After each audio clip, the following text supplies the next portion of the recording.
ये काम सतगुरु का है। जब सतगुरु मिल गए तो हमें आपको अपनी जीवात्मा का काम करा लेना चाहिए था, लेकिन तुमने तो सतगुरु की महिमा नहीं समझी। कहे सतगुरु मर के चले गए। ये प्रचार शुरू हो गया, चारों तरफ शोर मचा दिया। लोभी लालचियों ने ऐसा शोर मचा दिया, अगर तुमने सत्संग वचनों से सतगुरु की महिमा समझी होगी तो तुम उनके बहकावे में कभी नहीं आते। कि सतगुरु ऐसे नहीं जाता। जिन जीवों को नाम दान देता है उनकी जिम्मेवारी होती है, जब तक उनको घर नहीं पहुंचाता है तब तो मानव शरीर छोड़ के नहीं जाता। अगर ये महिमा मालूम होती, सत्संग सुना होता, सत्संग वचनों को पकड़ा होता, तो आप इतनी बड़ी शंका संदेह भूल भर में कभी नहीं जाती। देखो कितना भारी नुकसान हो गया। अब नारद जी को 84 कैसे लगी ये भी तो समझ लो।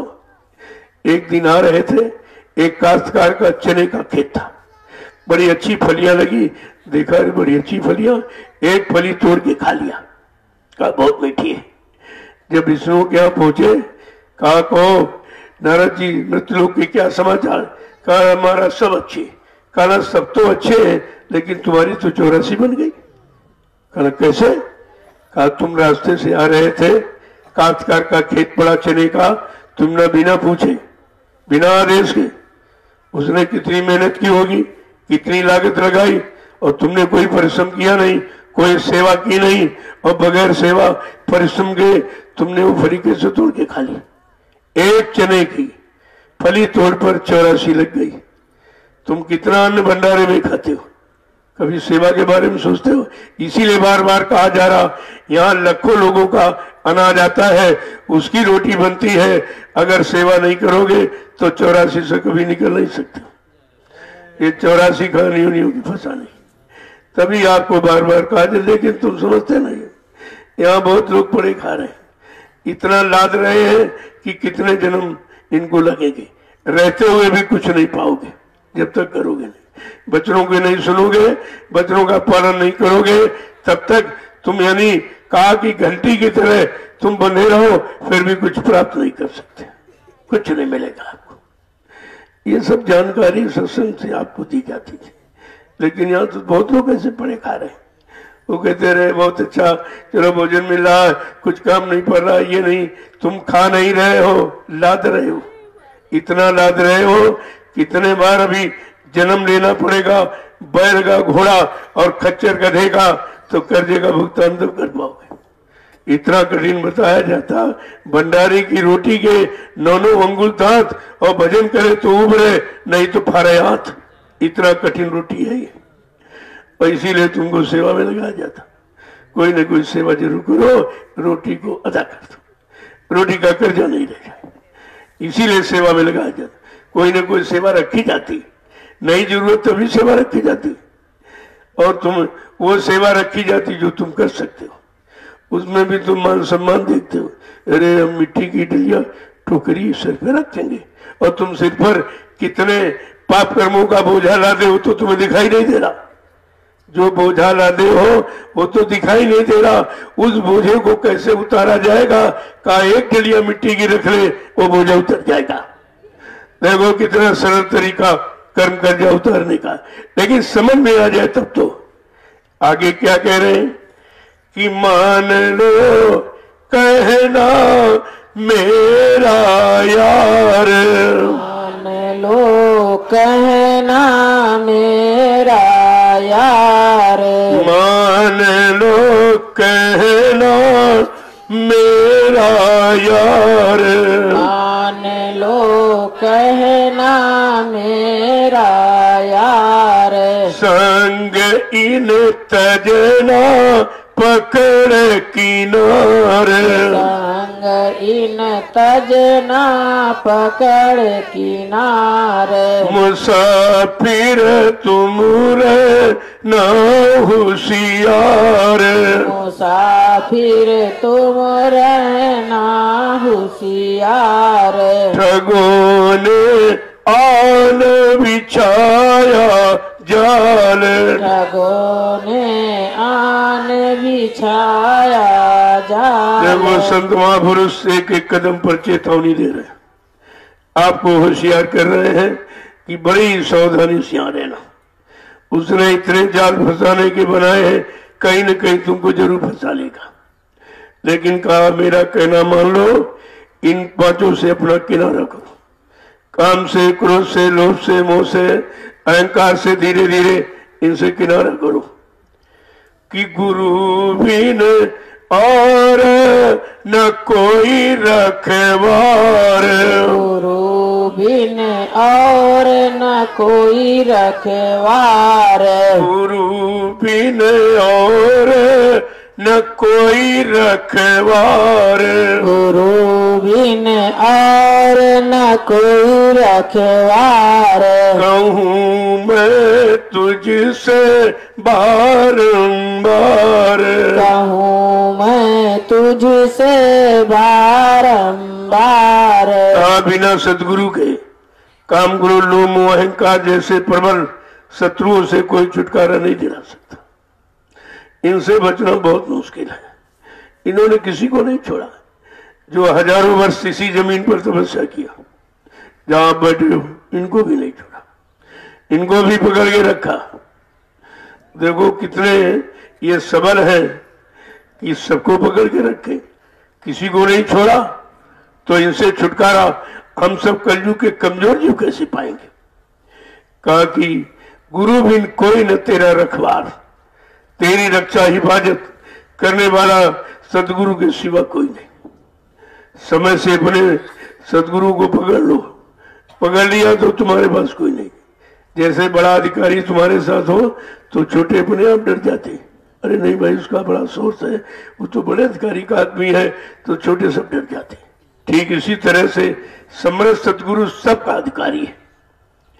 चाहे ईश्वर हो, चाहे ब्रह्म हो, चाहे पारब्रह्म हो, उनका भी अधिकारी है। वो भी नहीं कुछ कर सकते। देखो कितनी बड़ी शक्ति सामर्थ्य लेके आए। हमने आपने ऐसे समर्थ दाता दयालु से किनारा कर दिया। उन्हीं से दूर चले गए, उन्हीं को भुला दिया। और मतलब यानी तो फिर ये काम कैसे होगा। क्या कह रहे हैं आगे कि गुरु होएगी मंजिल तेरी पार, होएगी मंजिल तेरी पार, होएगी मंजिल तेरी पार, होएगी मंजिल तेरी पार। गुरु से कर ले दृढ़ कर प्यार, गुरु से कर ले दृढ़ कर प्यार, गुरु से कर ले दृढ़ कर प्यार, गुरु से कर ले दृढ़ कर प्यार। ये तेरी मंजिल, क्योंकि तेरी मंजिल बहुत दूर है। वो बहुत ऊपर है सतलोक, वहां पहुंचना बड़ा मुश्किल है। जीव की बस की बात नहीं है। कहते गुरु से प्यार कर ले और दृढ़ता मजबूती से उनको चरण शरण पकड़ ले। ये मतलब यानी वो तेरी मंजिल को यानी प्राप्त करा देंगे। और यहाँ कोई उस मंजिल का जानकार है नहीं और कोई पहुंचा नहीं तो तुम्हें कैसे पहुंचाएगा। आगे क्या कह रहे हैं कि गुरु के चरण पकड़ ये सार, गुरु के चरण पकड़ ये सार, गुरु के चरण पकड़ ये सार, गुरु के चरण पकड़ ये सार। इंद्री भोग भुलावत झाड़, इंद्री भोग भुलावत झाड़। गुरु के चरणों को पकड़ लो। जब चरण पकड़ लेंगे वो चरण तेरी मंजिल पूरी करा देंगे, तुझे अपने घर पहुंचा देंगे। लेकिन इंद्रियों में, इन भोगों में जो भले फंसे हो, इनको भूल जाओ। इनसे छुटकारा कर लो और धीरज से गुरु के वचनों को पकड़ो और चल पड़ो। जब गुरु तुम्हारे साथ होगा तब ये काम करो, लोमो अहंकार तुम्हारा कुछ नहीं कर सकते। देखो कितनी बड़ी शरण चरण की महिमा, और सबने छोड़ दी। किसी को मालूम ही नहीं है। और जो जहां चरण शरण है उनको छोड़कर तुम जहां गए हो वहां चरण है कि पैर है? पैरों की महिमा की चरणों की महिमा, ये भी बेचारे नहीं समझ पाए कि सतगुरु दयाल के चरण शरण छोड़कर हम जिनके पास गए हैं वहां चरण है कि पैर है? और पैर तो घोड़े गधे की है, उन्हीं की पूजा कर ले तो उन्हीं से काम हो जाता। पैरों की महिमा नहीं, चरणों की महिमा। गोस्वामी जी महाराज ने दयाल सतगुरु दयाल की महिमा बताने के लिए पहले उन्होंने काल की महिमा बताई कि जिन्होंने काल शक्तियों के चरण पकड़ लिए उनका यहाँ का काम हो गया। अगर सतगुरु दयाल के चरण पकड़ ले तो हमारा यहाँ और वहां दोनों का काम हो जाएगा। देखो कितनी बड़ी जानकारी। तो समझा के कहा है। विनय पत्रिका गोस्वामी महाराज ने दूसरा ग्रंथ विनय पत्रिका लिखी। पहला तो रामचरितमानस है, दूसरा विनय पत्रिका, कि हम विनय प्रार्थना अर्चना वंदना किससे करें, हमारी कौन सुनेगा, वो भी आत्मा के कल्याण की करो। ये सब मांगने जांचने वाली बंद करो। वैसे भी इसमें फंसे हो और फिर और मांगते रहते हो, ये दे दीजिए, वो दे दीजिए, ये बना दीजिए। आपको कहना चाहिए जीवात्मा का कल्याण करा दीजिए। ये तो सब मिल चुका है, इसको देख लिया, इनमें तो कुछ नहीं मिला। तो अब हम यानी मतलब अरे कहा अगर मांगना है तो वो मांगो जो कोई न दे सके। यहाँ जो यहाँ कोई न दे सके वो मांगो, वही देने आए। ये नामदान कोई नहीं दे सकता, सुना सकता लेकिन दे नहीं सकता। अब तो सुनाने वाले तो बहुत हो जाएंगे। अगर 10 साल के बच्चे ने नामदान सुना तो भी तो सुना देगा, लेकिन वो दे सकता कुछ? सुनाने वाले नहीं, देने वाले होंगे। देने वाला कौन है? जो नाम जगाता है, नाम को सिद्ध करता है, वो दे सकता है। जगाए हुए नाम से जीवात्मा जगेगी, सुनाए और पढ़ने वाले नाम उसे नहीं जगेगी। इतना भी हमें जानकारी नहीं दी। यहाँ तमाम प्रचार लोग करने लगे कि नामदान हो रहा, नामदान दे रहा। हमने भी कौन नामदान दे रहा? कहा वो दे रहा है उज्जैन वाला। हमने कहा दे रहा है कि सुना रहा है? जो 5 नाम गुरु महाराज ने दिया, क्या उसके अलावा और कोई छठा नाम 7वां 8वां बता रहा जो तुम कह रहे हो नामदान दे रहा है? ये तो पहले भी काम करता था, दोहराने वाला। अरे दोहरा रहा है, सुना रहा है, दे नहीं रहा। सुनाने वाले दोहराने वाले नाम से जीवात्मा नहीं जगती है। जिसने नाम को जगाया और सिद्ध किया वो पावर उसी के पास है, वो काम करेगा, वो काम करेगा। तुम इतना भी नहीं समझ पाए कि देने वाले सुनाने वाले में क्या अंतर है। सब हम भूल ही तो चुके हैं। जैसे सतगुरु को भुलाया सब भूल गए। सारा भूल भरम तुम्हारे सिर पे समाज समार हो गया। अब तुम्हें सच्चाई अच्छाई कहीं दिखाई नहीं दे रही। कौन सच्चा है, कौन झूठा है, कौन असली है, कौन नकली है, कौन परमार्थी है, कौन मतलब स्वार्थी है, ये सब जानकारी खत्म हो गई, क्योंकि जानकार को आपने भुला दिया। तो देखो समझा के क्या कह रहे हैं कि गुरु के चरण पकड़िए सार, यानी सार तत्व, मुख्य तत्व। असलियत ये है कि गुरु के चरण अगर पकड़ लो तो ये सब जितनी भी पकड़ है ये सब ढीली हो जाएगी। काम की, क्रोध की, लोभ की, मोह की, अहंकार की, ईर्ष्या राग द्वेष की, ये सारी डोरें ढीली हो जाएंगी। आगे क्या कह रहे हैं? यही है ठगिया करते ठगार, यही है ठगिया करत ठगार, यही है ठगिया करते ठगार, यही है ठगिया करत ठगार। कहे सतगुरु स्वामी तो ही समार, कहे सतगुरु स्वामी तो ही संभाल, कहे सतगुरु स्वामी तो ही पुकार, कहे सतगुरु स्वामी तो ही पुकार। यही काम करो। लो मोह का ठग है, इन्होंने तुम्हें ठग के और मतलब यानी बांध के रखा है। कहा सतगुरु स्वामी ये बार बार पुकार गुहार लगा के बताते हैं कि तुम्हें ठगने वाले ये 5 हैं, काम, क्रोध, लोभ, मोह, अहंकार, इन्हीं से छुटकारा ले लो। ये छुटकारा समर्थ सतगुरु दयाल के सिवा कोई नहीं दे सकता।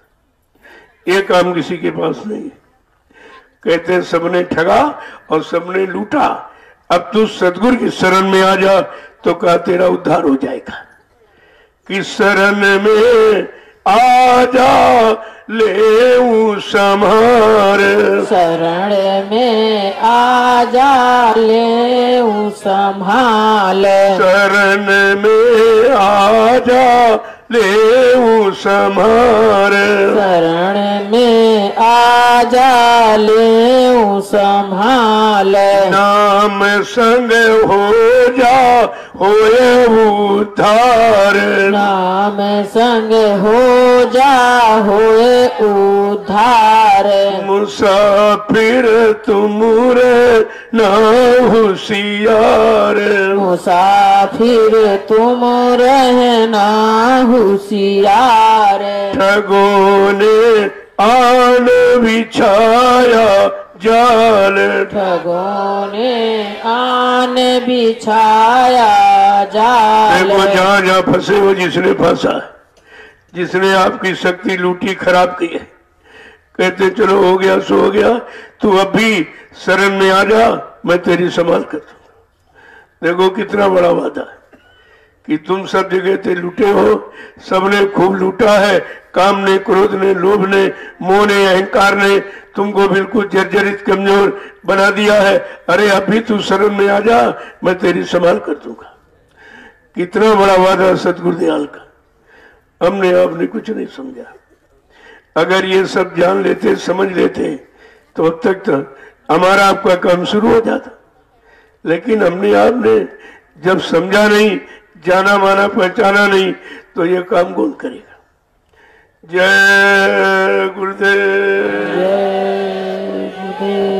जय गुरुदेव, जय गुरुदेव, जय गुरुदेव, जय गुरुदेव, जय गुरुदेव। नाम किसका, जय गुरुदेव। नाम किसका, जय गुरुदेव। नाम किसका, प्रभु का प्यारा नाम। सब लोग खड़े हो जाइए जरा। देखो पीछे वाले अभी नहीं खड़े हो पाए। इतनी सुस्ती में तो काम नहीं होगा। आपको चुस्ती फुर्ती बनानी पड़ेगी। पहले समझ लो ये शरीर की 3 स्थितियां, खड़ा होना, बैठना और झुकना। अब यही नहीं समझ पाए अभी तक कि खड़ा होना तो किस काम के लिए। सतगुरु दयाल के वचनों को पकड़कर खड़े हो जाओ, मजबूत हो जाओ और सबके कान तक पहुंचाने का काम करो। ये काम हमें आपको करना चाहिए था, ये कोई नहीं कर रहा। इस आलोचना बुराई में बेचारे पड़े, उनके पास समय नहीं है। कहा इन वचनों को पहुंचाने के लिए हमें आपको खड़ा होना।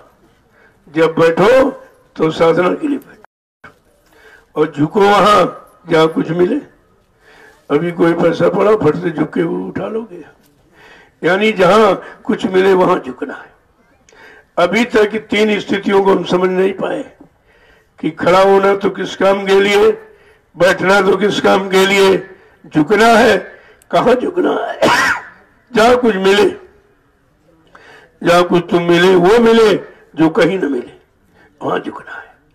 ये सब जानकारी सत्संग आपको देता है। अगर सत्संग में मिला होता तो ये कोई अभी जान नहीं पाते। सब बेचारे वहीं फंसे पड़े थे। उसी में धीरे धीरे जब बच्चों को फिर दोहराया, 8 बरस मैंने यही काम किया। अपना कोई बात, अपना कोई वचन नहीं, अपना कोई मान सम्मान, हमें तो कुछ चाहिए नहीं। सतगुरु दयाल के वचनों को मैंने प्रसारण किया है 8 बरस, हिंदुस्तान में घूमकर, बड़े बड़े मंच लगाकर। और ऐसे नहीं, शासन प्रशासन से परमिशन लेकर, अपनी मनमुक्ता से कुछ नहीं कहा कि चलो एक बार उनकी मौज हो गई, आदेश हुक्म हो गया, एक बार मेरे बच्चों को फिर लोगों के कान तक पहुंचा दीजिए। क्योंकि कोई बेचारा 3 बरस का नाम धोनी, कोई 4-5, कोई 15-25 काम नामधारी है। मैंने संदेश 10 जुलाई 1952 से शुरू किया। ये बेचारे बीच में आके बैठ गए, इनको ये भी नहीं मालूम पहले क्या सुनाया गया, क्या कराया गया, क्या इशारा किया गया, क्या भविष्यवाणी की गई, इनको मालूम नहीं। चलो एक बार इनको फिर जानकारी थी। तो 8 वर्ष मैंने घूम घूम कर पूरे हिंदुस्तान में बड़े बड़े मंच लगाकर मैंने वो पुनरावृत्ति सतगुरु दयाल की वचनों की की। क्योंकि हमें तो कुछ मालूम नहीं है, हम तो कुछ जानते नहीं है। जो उन्होंने बताया और आदेश गुम किया, प्रेरणा की, मैं उसी काम को आपके सामने आज भी कर रहा हूं। मेरा पहले भी यही काम था, आज भी का संदेश प्रसारण के सिवा मैंने कोई काम किया ही नहीं। अब उस बात को आप न समझ पाए तो उसके लिए हम क्या करें। देखो ये जानकारी आपको रखनी चाहिए। जय गुरुदेव, जय गुरुदेव, जय गुरुदेव, जय गुरुदेव। नाम किसका? प्रभु का। जय गुरुदेव। नाम किसका?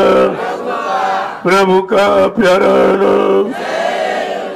जोर से बोले जय गुरुदेव। सब मिल बोले जय गुरुदेव। बोलना होगा, जय गुरुदेव। अभी से बोले जय गुरुदेव। दुख दर्द हरेंगे, जय गुरुदेव। सब कष्ट मिटेंगे, सुख शांति भी देंगे। जय गुरुदेव। सबके दाता, जय गुरुदेव। सबके मालिक, जय गुरुदेव। प्रेम से बोले जय गुरुदेव। ये नाम नहीं इंसान का, ये नाम है प्रभु का। ये काम नहीं इंसान का। ये काम है प्रभु का। देखो नाम कितना चैलेंज कर रहा है। आज कलयुग के समस्त काम कोई इंसानी नाम से नहीं होगा, कोई इंसान नहीं कर सकता। ये जगाए हुए प्रभु नाम से होगा, क्योंकि सारी सत्ता प्रभु की है। जब प्रभु स्वतः भूमंडल पर मानव तन धारण करके आ गया, फिर उसका काम दूसरा कौन करेगा। लेकिन ये समझ कहाँ, ये पहचान कहाँ भी है। तो कल दीपावली, इसलिए कल का सत्संग वहां मंच लगा हुआ, वहां से होगा 9 बजे से। पहले प्रार्थना पाठ 7 बजे से प्रार्थना और 9 बजे से सत्संग होगा। वहां होगा, उधर वो खेत में, वहां मंच बना हुआ। क्योंकि अब भीड़ ज्यादा आ रही है, यहाँ जगह कम पड़ रही है, इसलिए वहां होगा। यानी 14, 15, 16 3 दिवस उधर कर। आज यहाँ से शुरुआत हो गई। आज आपको यहाँ और कल से वहीं पर समय से पहुंचिए। आप संदेश को सुन लीजिए, नहीं फिर आप अगर भूल भरम में चले गए, अब तो दोबारा ये मौका नहीं मिलेगा। ये रोज थोड़ी आपको ऐसे समझाया जाएगा। चलो ठीक है, एक बार अवसर मौका हो गया, आप उसका लाभ उठा लीजिए। देखो कोई कार्यक्रम मैंने नहीं रखा, ना मैंने कोई प्रचार किया है, ना मैंने किसी को बुलाया है। अब आप ये विचार करो, जब ये बिना बुलाए इतने आ गए, अगर बुला दिया जाए तो कितने आ जाए, तब यहाँ जगह नहीं मिलेगी। अगर प्रशासन से परमिशन मिल गई तो अगला कोई कार्यक्रम होगा तो लोग गिनती नहीं कर पाएंगे, इतनी भीड़ होगी। अब चारों तरफ से लोग बेचारे परेशान हो चुके, सबकी सुन चुके हैं। किसी ने सब अपनी अपनी सुनाते रहे, हमको ये दो, हमको दे, हमारा मान, हमारा सम्मान, हमें सामान दो, इसके अलावा तुम्हें देने की बात किसी ने नहीं कही है। अब ये सब देख चुके, मठ में, मंदिर में, गिरजाघर, गुरुद्वारों में, सब जगह जाके देख लिया, कहीं कोई लाभ नहीं है। जबकि लाभ मिलने की बात लोगों ने कही थी, वो झूठा निकल गया कि वहां तो ताले लगा दिए गए। अगर कोई होता उनमें तो ताला लगाने नहीं देता। जैसे आप अपने घर के अंदर ताला लगाने दोगे, अगर कोई देवी देवता, कोई खुदा और कोई परमात्मा गुरु ऐसे स्थलों पर होता तो फिर वहां ताला नहीं लगा। ये स्पष्ट प्रमाण है, कुदरत ने पक्का प्रमाण आपको दे दिया कि यहाँ कुछ नहीं है। और कितने युगों से लोग भूले भटके थे, आज फैसला कर दिया यहाँ कुछ नहीं। अगर कोई होता तो भी ताले नहीं लगता। देखो मोटी बात है ये, और कुदरत ने फैसला दे दिया। क्योंकि इतने युगों से लोग फंसे पड़े, बेचारे तमाम श्रम समय पूंजी वहां सब खराब कर रहे हैं, बर्बाद कर रहे हैं, लेकिन मिलता कुछ नहीं। केवल कोरी कोरी आस्था, कोरी कोरी आस्था नहीं कुछ दे सकती है। तो कहा देने वाला चेतन होता है, ये तो जड़ है, ये तो जड़ स्थान है, मंदिर मस्जिद गिरजा गुरुद्वारा, ये जड़ है, चेतन नहीं है। जब तक चेतन नहीं होगा तब तक चेतन जीवात्मा का कल्याण भला नहीं हो सकता। तो ये तो बात आपको समझनी चाहिए। अब तो प्रमाण सबको मिल गया कि भाई यहाँ कुछ नहीं है, अगर कुछ होता तो ये नहीं होता। पहले भी समझा, ऐसा नहीं कि धर्मशास्त्रों ने इशारा नहीं किया, लेकिन जहां स्वार्थ जाग जाता है वहां धर्मार्थ सेवार्थ परमार्थ समाप्त हो जाता है। धर्मशास्त्रों ने तो पहले इशारा किया था कि नाहम बसामि वैकुंठे योगिना हृदय नचा भक्त्वा यत्र गायन्ति तत्र तिष्ठामि नारदा। हे नारद, मैं यहाँ कहीं नहीं रहता, न पानी में, न पत्थर में, न कागज में, मैं तो तुम्हारे अंदर आत्मा रूप में बैठा हूं। ये आत्मा परमात्मा का अंश है, ये सच्ची मूर्ति है आत्मा परमात्मा की। अरे भाई, परमात्मा को पाना चाहते हो तो तुम्हारे पास परमात्मा की मूर्ति है, उस मूर्ति से के सामने खड़े हो कुछ कहो तब तो सुनवाई हो सकती। तो समझ में तो किसी की नहीं आए, लेकिन कुदरत ने सबको फैसला दे दिया कि देखो यहाँ कुछ नहीं है, तुम सब फूल भरम थे, ये सब जड़ है, तुम्हारा काम जड़ माने मुर्दा नहीं करेगा, जिंदा करेगा। जिंदों से काम होगा, मुर्दों से नहीं होगा। ये सब परिचय दे दिया। अब भी अगर समझ में ना आ जाए तो तुम्हारी फिर बहुत बढ़िया ज्ञानता हो। जय गुरुदेव, जय गुरुदेव, जय गुरुदेव, जय गुरुदेव। नाम किसका? प्रभु का, प्रभु का प्यारा नाम। जय गुरुदेव। अब आप लोग अपनी सेवा में चलो। देखो, वहां से मिट्टी लानी है और यहाँ डालनी। बीच में ऐसा करना कि वहां से यहां तक ले आए, फिर यहां से दूसरे लोग ले लें, तो आप थकेंगे नहीं, सबको सेवा मिल जाएगी और कोई थकावट नहीं आए। वहां से ले आए यहां तक, फिर यहां से वहां तक दूसरे ले लो, उनकी टोकरी और उनको खाली वाली पकड़ा दो। तो इससे आपको थकावट नहीं आएगी, क्योंकि दूरी ज्यादा है। ऐसे दूरी कम हो जाएगी, आप सेवा से वंचित नहीं रह जाएंगे। सेवा करना है कुछ तरीके से करो, ताकि तुम्हारा काम भी हो जाए और तुम्हारे शरीर को कोई थकावट ना हो। अगर किसी की इच्छा है कि नहीं नहीं हम अपनी पूरी टोकरी ले जाएं, तो ले जा सकता है। उसके लिए मतलब ये पाबंदी नहीं है, लेकिन एक नियम बना दिया गया कि यहाँ तक ले आए और यहाँ से दूसरे लोग ले लें, तो आपकी मंजिल कम हो जाएगी। लेकिन कुछ लोग कहते नहीं, हम अपनी मतलब सेवा में किसी को हिस्से नहीं देंगे। तो चलो, वो करना चाहते तो करें, उनको मना थोड़ी किया जा रहा। लेकिन जो कमजोर लोग हैं उनके लिए बताया जा रहा कि वो भी सेवा कर सके, सेवा से अलग न हो सके, तो ये रास्ता आपको बता दिया गया। अब आप चलिए सेवा में। देखो, सबको जो नाश्ता भंडारों में बना है कुछ वहां पहुंचाओ, कुछ यहाँ दो जगह। जब वहां दे दोगे तो ये समय अक्की कटौती नहीं होगी। अगर वहां भंडारे में गए तो वहां सब लाइन लगा बैठ जाएंगे, तो 2-2, 3-3 घंटे समय आपका नष्ट होगा, सेवा आपकी छूट जाएगी। पहले आप समझ लो मोटी बात, जो लोग सेवा करें तो सभी करेंगे, आए हो तो सेवा के लिए तो आए हो। इसीलिए मैंने इतना गैप कर दिया बीच में कि आप सेवा कर सको। लेकिन कल से कुछ गैप कम हो जाएगा, क्योंकि जब 9 बजे से होगा उधर भीड़ है, भीड़ आएगी ज्यादा, यहाँ जगह कम पड़ जाएगी तो वहां रख दिया। तो वहां मतलब यानी 11-12 बज सकता है। वो तो लोगों की इच्छा पर, उनके समझदारी पर है। जैसा देखूंगा समझ लूंगा आपको, वो तो समय आपके साथ दिया जाएगा। लेकिन वहां होगा या नहीं, कल की आप तैयारी वहां रखें। अभी वो मंच तो तैयार कर देंगे और मतलब यानी दीपावली का शुभ पावन पर्व वहां मनाया जाएगा, वहां होगा वो कार्यक्रम। उसको समझ लीजिए आप। अब सभी लोग अपने परिवार में त्योहार मनाते, कहीं नौकरी कोई कर रहा हो, कितनी दूर हो, लेकिन त्योहार परिवार में मनाने आता। आज ये गुरु परिवार है, इसलिए सब गुरु प्रेमी अपना त्योहार गुरु परिवार में मनाने आए हैं। यहाँ कोई ऐसा कोई कार्यक्रम प्रोग्राम नहीं है, ये सब मनाने आए। भाई तो त्योहार को कौन मना करेगा? त्योहार तो ऋषि मुनि महात्माओं के बनाए हुए, उन पर कोई दखलंदाजी नहीं कर सकता।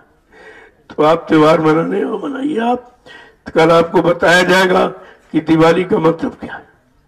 ये तो जो तमाम चिराग जलाते हो, तो जब रोज साल भर एक चिराग से काम चला तो ये 100 चिराग क्यों जलाते हो? क्यों ये सब बर्बादी कर रहे हो? केवल प्रकाश को समझाने के लिए कि लाइट प्रकाश उजाला क्या है।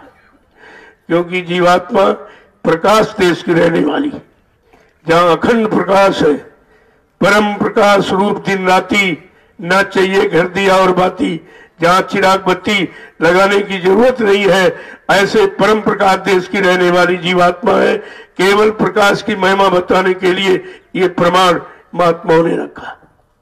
तो आप हजारों चिराग जलाते हो, केवल प्रकाश बढ़ाने के लिए तो जलाते हो। जब साल भर एक चिराग से काम चल गया, ये हजारों चिराग क्यों जलाते हो? तो एक दिन ये समझाने का रखा गया कि तुम्हें प्रकाश चाहिए। देखो, जहां प्रकाश नहीं अंधकार वहीं डर है। रात में आपको अपने कमरे में डर लगता है, क्यों? अगर प्रकाश न हो और कोई बोले आवाज न हो, जहां आवाज है प्रकाश है, वहां डर नहीं है। यही आवाज प्रकाश जीवात्मा की छूट गई। जो ऊपर से आवाज आ रही, जिसे ब्रह्मवाणी, आकाशवाणी, ईश्वरवाणी, अनहतवाणी मुसलमान फकीरों ने कलमा आयत कहा है, वो निरंतर 24 घंटे इसी मनुष्य मंदिर में आवाज और प्रकाश सब दिखाई दे। उसी आवाज प्रकाश को समझाने के लिए आप ये चिराग जलाते हो, अड़ाके पड़ाके छुड़ाते हो, ये आवाज से संबंधित है, लेकिन काम सब उधर का है। केवल इधर समझाने और समझने के लिए है कि आवाज को समझ लो और प्रकाश को समझ लो कि इस त्योहार में हजारों चिराग क्यों जलाए जाते, अड़ाके पड़ाके आवाज क्यों सुनाई जा रही। तुमको आवाज और प्रकाश की पहचान कराई जाए कि जीवात्मा प्रकाश देश की रहने वाली, वहां प्रकाश है, प्रकाश अंधकार कभी होता नहीं। वहां इतनी आवाज है, उसको बुलाने की मधुर मधुर आवाज। घन घमंड नभ गर्जित घोरा, पियाहीन डरपत मन मोरा। देखो कैसा संतों ने लिख दिया है और कोई नहीं समझ पाया इसका अर्थ। इसका अर्थ कोई नहीं जान पाया कि घन घमंड नभ गर्जित घोरा, पियाहीन डरपत मन मोरा। इतनी आवाजें घना घोर कि सुनी नहीं जा रही, कान फटे जा रहे हैं, लेकिन बिना पिया प्रीतम के वहां तुम्हें आवाज कौन सुनाएगा? कहा कि पियाहीन डरपत मन हो रहा, कि पिया प्रीतम न मिलने के कारण, न जानकारी मिलने के कारण ये मन बेचारा डर रहा, जीवात्मा घबरा रही है, क्योंकि बहुत दिनों से अपने पिया प्रीतम से अलग हो गई, अपने प्रकाश देश से भी अलग हो गई। जो उधर से आवाज आ रही उसको भी छूट गया, ये सब इसका छूट गया, इसलिए उसको डर भय हो रहा। गोस्वामी जी महाराज गहरे संत थे। संत ने इधर का नहीं, इधर समझाने के लिए और उधर मिलाने और पहुंचाने की बात की, दोनों तरफ। तो कल दीपावली पर्व है, सारे हिंदुस्तान में मनाया जा रहा, लेकिन बेचारों को इसका असली ज्ञान नहीं। दीपावली का मतलब क्या है? कहा संत दिवाली करत है सत्यलोक की मां। संतों की दिवाली सतलोक में होती है, उसी सतलोक पहुंचाने के लिए यहाँ दिवाली का पर्व समझाने बताने के लिए रखा गया कि देखो प्रकाश नहीं होगा, घर में अगर प्रकाश न हो, अंधकार हो जाए, कोई बोलता न हो तो अपने कमरे में डर लगता है। डर भय क्यों है? कि आवाज नहीं मिल रही, प्रकाश नहीं मिल रहा, अंधकार में डर है। इसीलिए जब तक प्रकाश और आवाज नहीं मिलेगी, ये जीवात्मा बेचारी डर रही है, किधर जाएगी? मतलब यानी वो तो आवाज पकड़ कर चलती, आवाज मिल नहीं रही, आवाज तो हो रही, लेकिन जीवात्मा का आंख कान बंद हो गया, अब दिखाई भी नहीं देता, सुनाई भी नहीं देता। कहा भाई ये आंख कान कौन खोलेगा? तो कहा बिना सदगुरु के ये जीवात्मा का आंख कान यहाँ कोई नहीं खोल सकता। जिसने अपने खोले हैं, जिनके खुले हैं, आवाज सुन रहे, रोज सुनते हैं, तभी तो तुमको आवाज की बात बताते हैं। वो तो रोज 24 घंटे सुनते। अनहद नाद होत निस्बा सब का रात दिन अन्नाद हो रहा, आवाज हो रही है, ये सब कुछ हो रहा। वहीं की यहां नकल बताएगी कि नकल से असल को प्राप्त करो। तो बेचारे नकल ही करते रहे, असल की बात किसी ने बताई नहीं। तो ये हर साल वही दिवाली, वही चिराग जलाना, तेल फूकना, बर्बाद करना, इसके सिवा इनको इसकी सच्चाई नहीं बताई गई कि प्रकाश का मतलब क्या है, आवाज का मतलब क्या। तो यहाँ श्रम समय पूंजी तो खत्म हो रही, लेकिन लाभ नहीं मिला।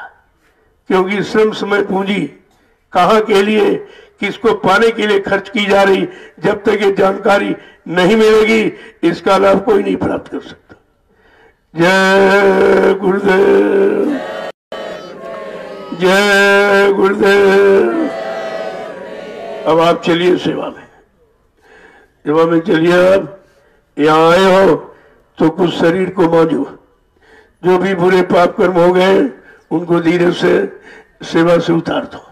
मान दो आप कैसे उतरते हैं, सेवा तो आप घर में भी करते हो, बाल बच्चों की सेवा, समाज की सेवा, परिवार की सेवा, लेकिन वो तुम्हारी निजी स्वार्थ की सेवा, उसमें स्वार्थी लाभ है। ये है परमार्थी। सेवा करते हो लेकिन तुम्हारा कोई लगाव नहीं, तुम्हारे नहीं नहीं नहीं हम यहाँ बैठेंगे, हमारे बच्चे यहाँ रहेंगे, ऐसा कोई भाव नहीं। जब तुम्हारे इस सेवा, परमार्थी सेवा से जो चीज बन के तैयार हो जाएगी, आगे आने वाले समय में लाखों लोग लाभ उठाएंगे। जो लाख लोग तुम्हारी सेवा से उठाएंगे लाभ, ये है परमार्थ, ये परमार्थी है। इसीलिए परमार्थी सेवा का महत्व है। अब लोग इस सेवा को जानते नहीं है। कहीं हिंदुस्तान में चले जाओ, कहीं परमार्थी सेवा नहीं, कहीं सभा में ताले, मंदिर मंदिर सब ताले बंद हो गए, कहीं कुछ नहीं हो रहा। लेकिन ये सतगुरु धाम क्यों खुला है? यहाँ परमार्थी सम्मान सेवा, यहाँ परमार्थी वचन जीवात्मा के कल्याण के लिए फरमाए जाते हैं कि सबकी जीवात्मा का कल्याण हो। जो संदेश कहीं नहीं होता वो यहाँ से प्रसारित हो रहा है। ये भी लोग सुन रहे, ऐसा नहीं, सब सुनते, सब सुनते हैं, सब जानते हैं। जय गुरुदेव। देखो जो भंडारे लगाए हैं, भंडारा वहां लगाओ, तुम एक में मिला के लगा दो तो खिलाओगे कहां बैठा? भंडारा वहां लगाओ, जो भंडार तैयार करोगे तो खाने वालों के लिए आगे जगह होनी चाहिए। एक ही मिला के लगा दो कि कहां बैठा खिलाओगे? दूसरी बात, जिनको जो कुछ कमजोर है तो एक में दो भंडारे एक में काम करें। और आप ये बांट लो कि नाश्ता कौन देगा, दोपहर में भोजन कौन देगा, शाम को भोजन कौन देगा, ये अपना आपस में तय कर लो, ताकि सबको सेवा मिल जाए और किसी का खराब ना हो। बना दिया आपने, वो खराब हो गया क्योंकि 3 लोगों ने बना दिया और एक ही जगह लोग खाने वाले पहुंच गए और वो आपका खराब हो गया। ऐसा भी नहीं करना है। इसलिए आपस में मिलजुल करके ये तय कर लो कि सुबह का नाश्ता किसको देना है, दोपहर का भोजन किसको देना, रात्रि का भोजन किसको देना, आपस में तय कर लीजिए, अच्छा रहेगा। ये सब आपको पहले से इशारा करके कह दिया जा रहा है। और कार्यक्रम वहां होगा उस खेत में, जो सामने वो जूता पड़ा है उस खेत, इसी खेत की मिट्टी आपने सर से उठा करके वो डाली जहां आवास बना हुआ है। ये मतलब यानी आपका ये सब बन गया। इतना कितना नीचा था, सर्दियों में बड़ी मेहनत प्रेमियों ने की है। एक इतनी सर्दी, इतना कोहरा, लेकिन इनको ठंड महसूस नहीं हुई और 10 बजे रात्रि तक सेवा करते थे। इतना इन्होंने पूरे दिन और रात में सेवा करके वो दीको बना के तैयार कर दिया। अब ये जब तक इसकी ईंट रहेगी, इसमें लाखों लोग आएंगे, भजन करेंगे, सेवा करेंगे, सत्संग सुनेंगे। ये लाभ तुम्हारे खाते में आएगा क्योंकि तुमने सिर से मिट्टी डाली है और बिना मिट्टी के नींव नहीं डाली। ये नींव है और नींव के बगैर इमारत नहीं बनती है। आपने कितनी मजबूत नींव डाली है जिस पर यह आध्यात्मिक इमारत खड़ी हो गई। इससे कितने लोगों को लाभ मिलेगा।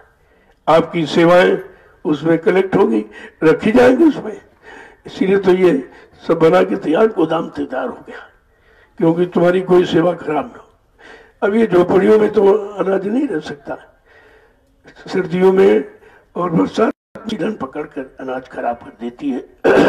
इसलिए सब व्यवस्था आपकी होगी, और ये सब आपने की।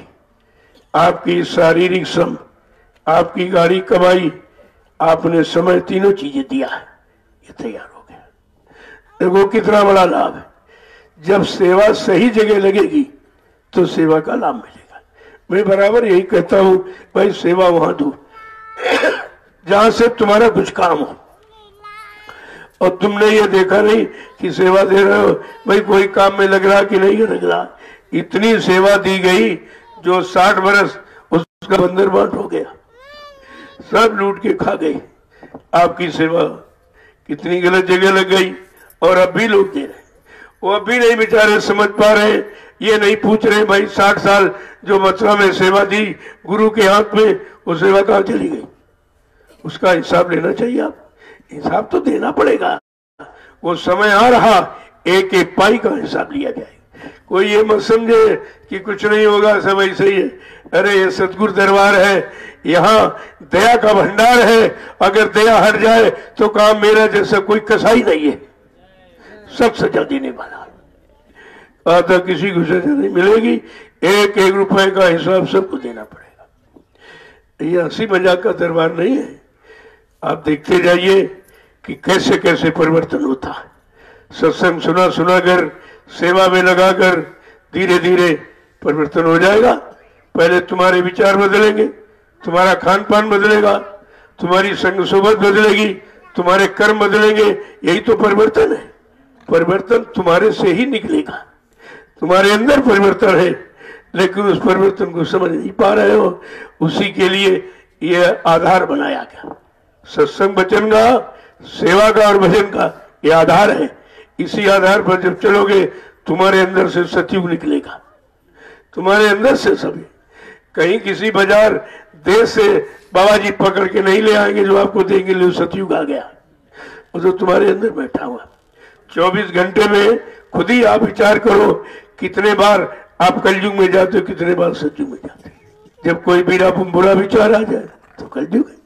अच्छा विचार किसी के फिर सेवा भाव आ गया, चलो भाई ये गरीब है इसकी सेवा कर देंगे। अरे यही तो सतयुगी विचार है। और ये विचार अगर सब में आ जाए तो उसे सतयुग ही कहेंगे। बात अभी समझ में लोगों की नहीं आ रही। धीरे धीरे धीरे जब रास्ता बन जाएगा तो चलने वाले तैयार हो जाएंगे। जब चलेंगे तो अपनी मंजिल पर जरूर पहुंचेंगे, उसे कौन रोक सकता। जय गुरुदेव, जय गुरुदेव। अब आप चलिए सेवा में। भंडारे वाले अपनी भंडार सेवा करें। जो जिस सेवा में है, अब भीड़ है, अब उसी सेवा में रहिए आप। जब पहले तो ये था भी सेवा के थोड़े लोग थे, भंडारी सेवा के समय बचा, अपना मिट्टी सेवा में लग गए। लेकिन अब नहीं, भंडारे वाले भंडार में। जो जहाँ ये कृषि खेती वाले वो इसमें रहेंगे। एक टोली यहाँ रख दो। मैंने कल ही बताया था, एक टोली दिन में रहेगी, क्योंकि छोटे छोटे बच्चे, इनको क्या मालूम, कहीं ये पेड़ उखाड़े, कहीं वो पेड़ उखाड़ दें, तुम्हारी फसल खराब हो जाए। और ये है भंडारे की सब्जी।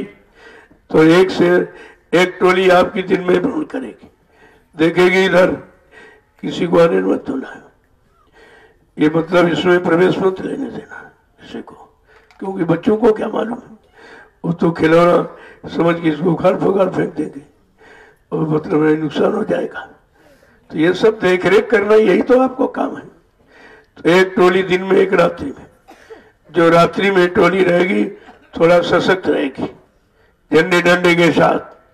अपनी सुरक्षा स्वयं करो, हमें किसी की जरूरत नहीं है। ऐसा करके आपको दिखाना है। जब ये तुम्हारा काम लोग देखेंगे तो अपने आप बदल जाएंगे, अपने आप बदल जाएंगे कि ये कैसे लोग हैं।